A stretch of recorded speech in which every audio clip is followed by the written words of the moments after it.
Ladies and gentlemen, folks, y'all need to pull up.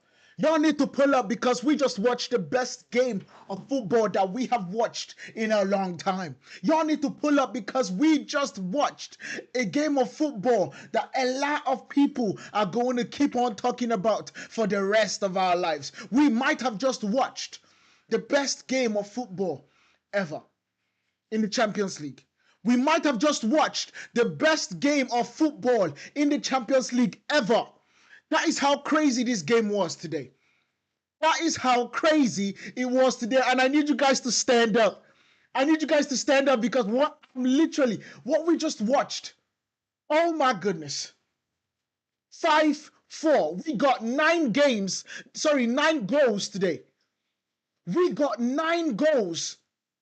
9. For the love of God, we got 9 goals. 9 people put the ball in the back of the net. We saw the ball in the back of the net 9 times today. That's insane.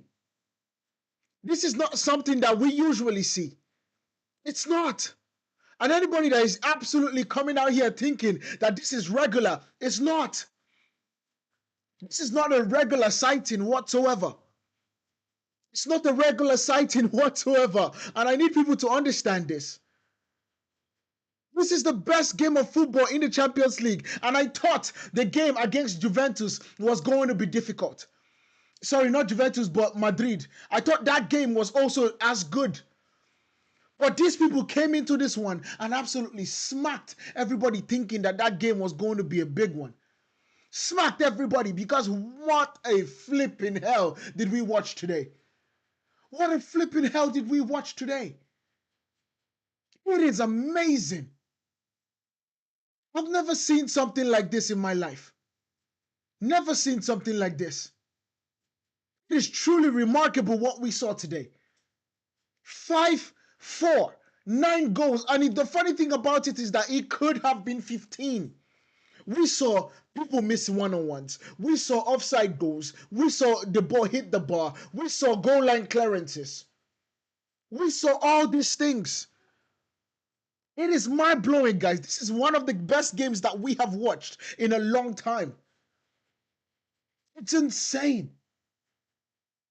And the funny thing about it is that it's not like as if we'd had howlers. It's not like as if the goalkeeper made a mistake here, made a mistake there. No. No. It was literally the attackers were better than the defenders. The attackers came out there and literally put them to work. They literally absolutely put them to work. Nuno Mendes and Khvicha Kvaratskhelia are the best 2 left back and right back in the world football. Best 2 left back and right back in world football. But guess what? They got taken to the cleaners today. They got taken to the cleaners today. It's insane what we watched. It's insane. And for people that did not watch this, let me even give you a structure so you guys will understand. Let me give you a game line of what happened today. It started with a penalty kick. Bayern strikes first. Harry Kane scores a goal. And you're like, okay, this game is definitely not over because one thing is for sure. One thing is for dang sure. They are playing at PSG Stadium. It's not over. It's just 1-0. And then they go back. And I'm wondering, I'm like, what the heck is going on here? Because guess what? It wasn't over. It was not over whatsoever. In the 17th minute, Harry Kane scored the first goal. And they go back 24th minute, I believe.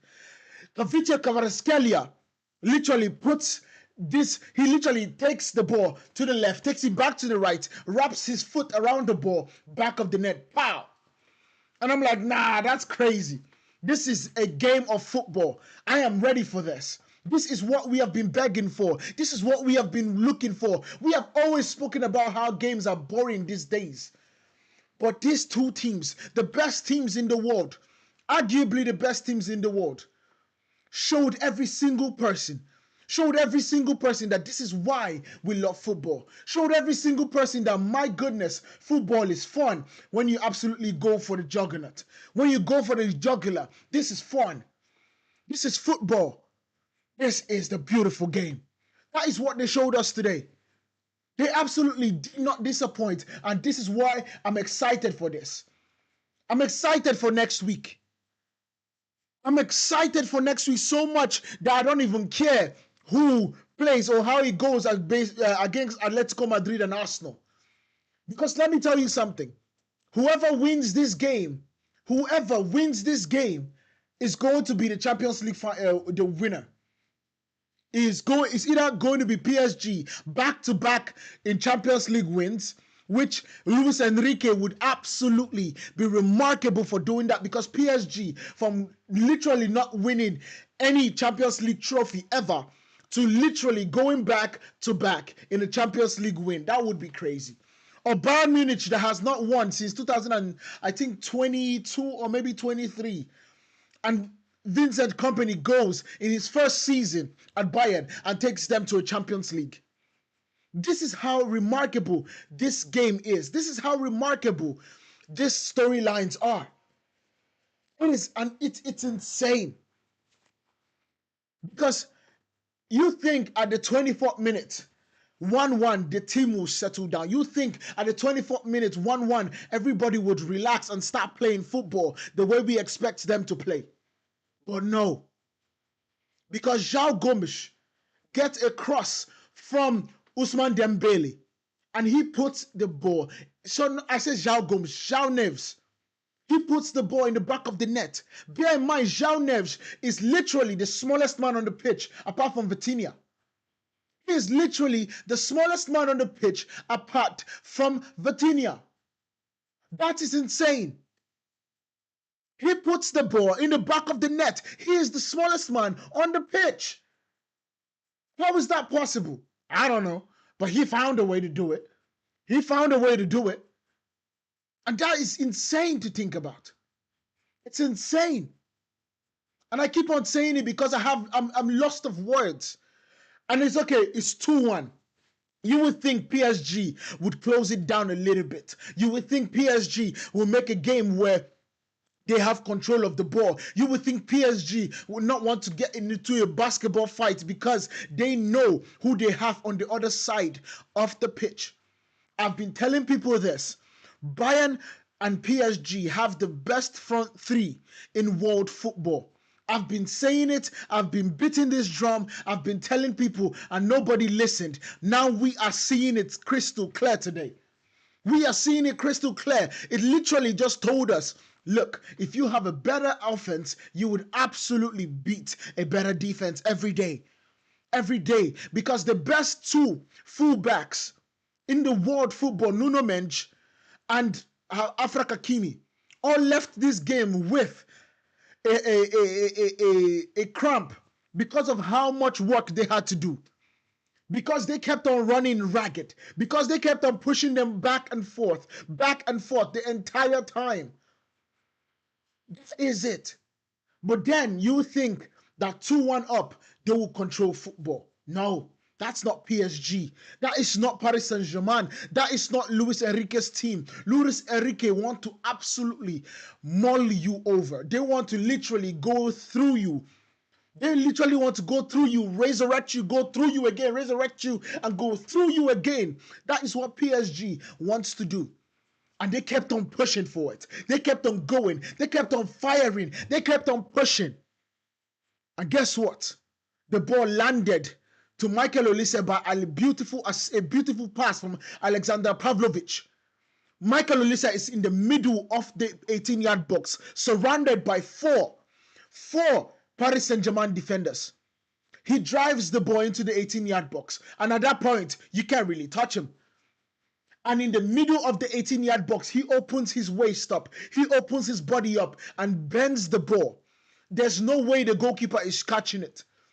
I've forgotten the goalkeeper's name, the Russian goalkeeper. I think it's Sovanov or something like that. I believe so. By the way, Sovanov absolutely has benched Lucas Chevalier. Bear in mind, we are not going to talk about it because of how good PSG are playing. Because of how good PSG are doing. They are 6 points in the league. But I need you guys to understand this. They did not have to do this. they had the best goalkeeper, or one of the best goalkeepers in the world, in Donnarumma. But they sold him because he could not pass. Sovanov cannot pass for shit. He cannot pass for sis. Chevalier that they brought to replace him also is having a lot of problems. He's also having a lot of problems. That is why he got benched for Sovanov. But let's get back into this. Michael Olise puts the ball in the back of the net. It's 2-2. And I'm like, oh my God, what kind of football are we watching? Because these two teams are not stopping. These two teams keep on pushing. They keep on putting energy. They keep on absolutely going for the jugular. And of course, the best footballer in the world currently right now, Ousmane Dembélé, is not going to go without being counted. But this is where the controversy started. That particular part, how they got the penalty, to me, is not a penalty. Because the cross from Desiree Doué that hits Alphonso Davies' hand is never a penalty. Davies was too close. His body was in the natural profile.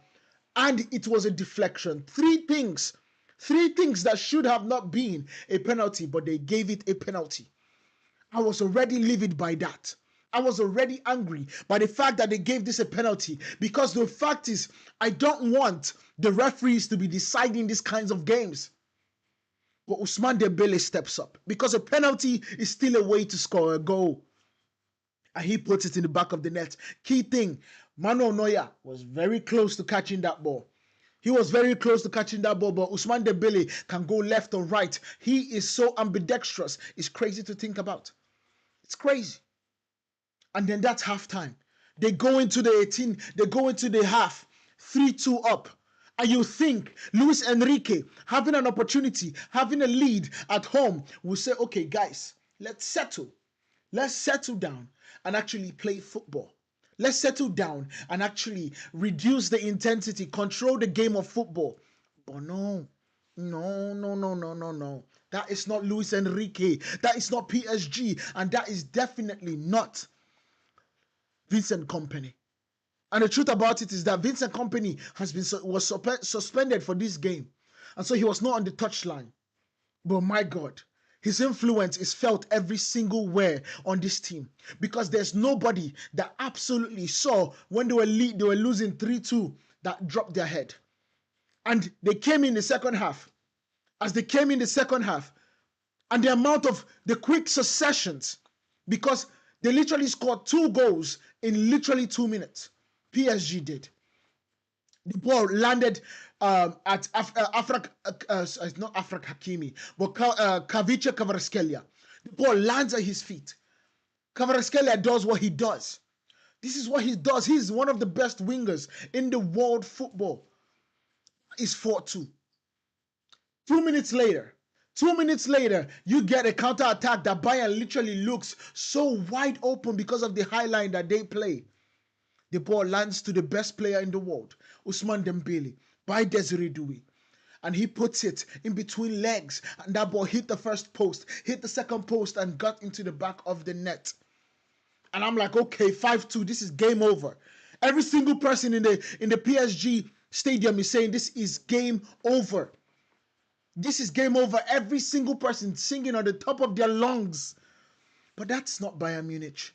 Bayern Munich do not give up. Bayern Munich do not quit, because they know the amount of attacking players that they do have in this team. And because of that, Kimmich showed out. Joshua Kimmich stand up. He came, crossed the ball to Upamecano. Boom. 5-3. Luis Diaz from a beautiful pass from Harry Kane. Can we all agree now that Harry Kane is the best number 9 in world football right now? There's no argument. What this guy is able to do for this team is remarkable. That pass it should be counted with the best of the best. Very, very few players in the world can actually play the pass to Luis Diaz that Harry Kane played. That amount of accuracy, that pitch perfect weight for it to line to Luis Diaz, and the pass was only bested by the touch of Luis Diaz, by the composure of Luis Diaz in the 18-yard box, and by the finish of Luis Diaz. It's remarkable. It's excellent football. And that makes it 5-4. Now, the game ends at 5-4. But guess what? It did not end in terms of chances.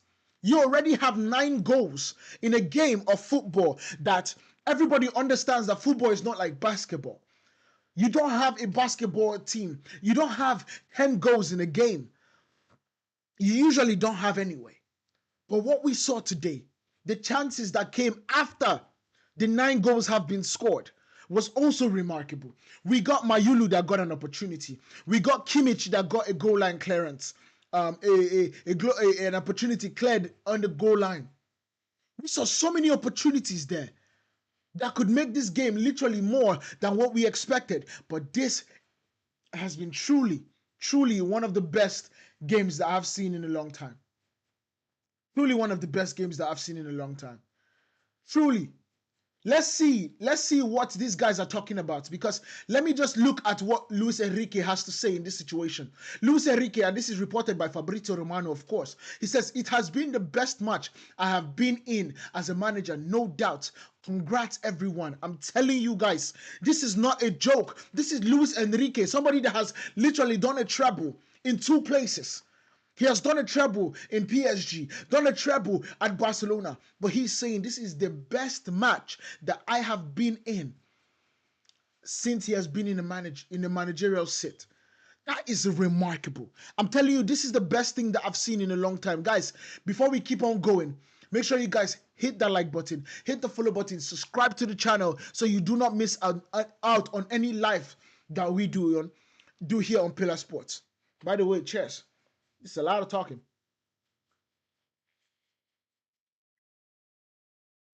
I'm telling you, Luis Enrique, come on. He also said, he says, "I have never seen such an intensity and a physical level. We have to congratulate everyone. We deserve to win. We deserve to draw. And we deserve to lose today. It was a fantastic game." This is the perfect, oh my God. This right here is the perfect description of that game. It's the perfect description of that game. We deserve to win. We deserve to draw. We deserve to lose today. It was a fantastic game. He will live and die by his situation. Same thing with Vincent Kompany. This is football here. And you know, a lot of people will come on here and talk about, oh, this is great football. This is great attacking football. But the defense was trash. No, bruv. The defense was not as bad as people are going to make it be. What we saw today was Bayern Munich and PSG just played a great game. They just played a great game. And the attackers over there literally showed people why attacking is the most difficult thing to do. Especially when you get to the 18-yard box. It's so hard to try and stop it. The tie is not over, guys. It's not over. We are going to be watching a repeat of this game next week. Mark my words.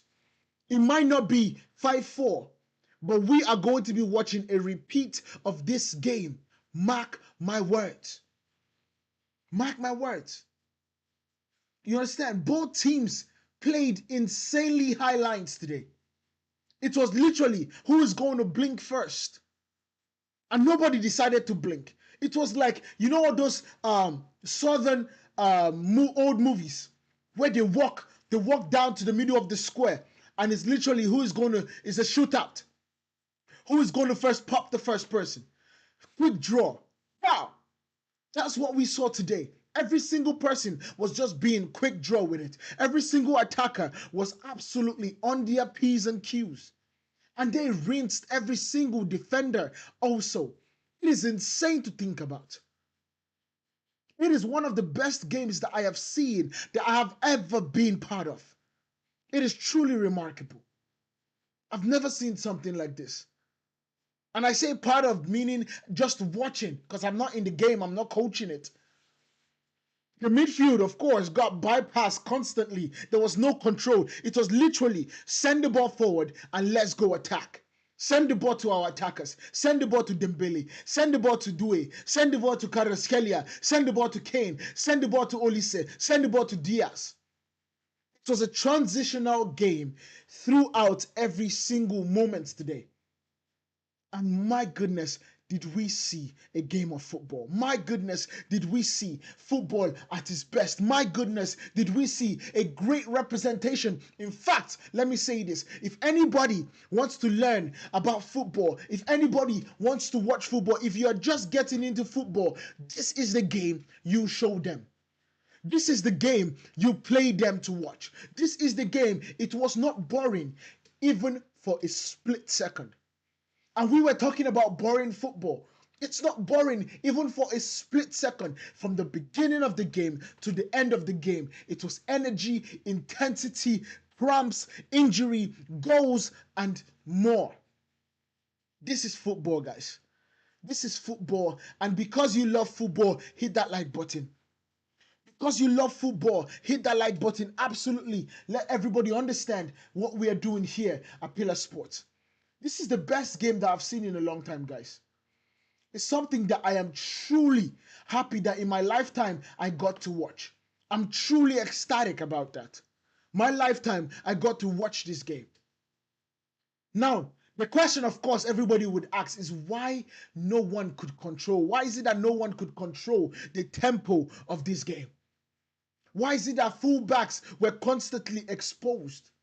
Why were there space behind the defense? Why? This wasn't tactical brilliance, guys. It really wasn't. This was this was literally uncontrollable chaos. You had the best players on this team literally going against the best players on that team, and it was just a clash of titans. That is what we saw today. We saw Ousmane Dembélé go against Harry Kane. We saw Kvaratskhelia go against Luis Diaz.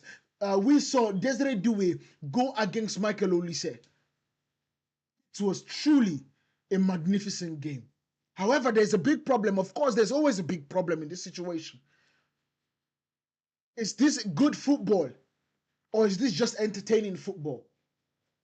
Because that's the question that a lot of people would ask. But I would argue and say this is beautiful football. This is good football. Defensive structure. Didn't matter today. The elite teams concede 4+ goals. Did not care today because they scored more. It's modern football, of course, through transitional. I do not care. I do not care. I do not care whatsoever. I do not care whatsoever. You understand?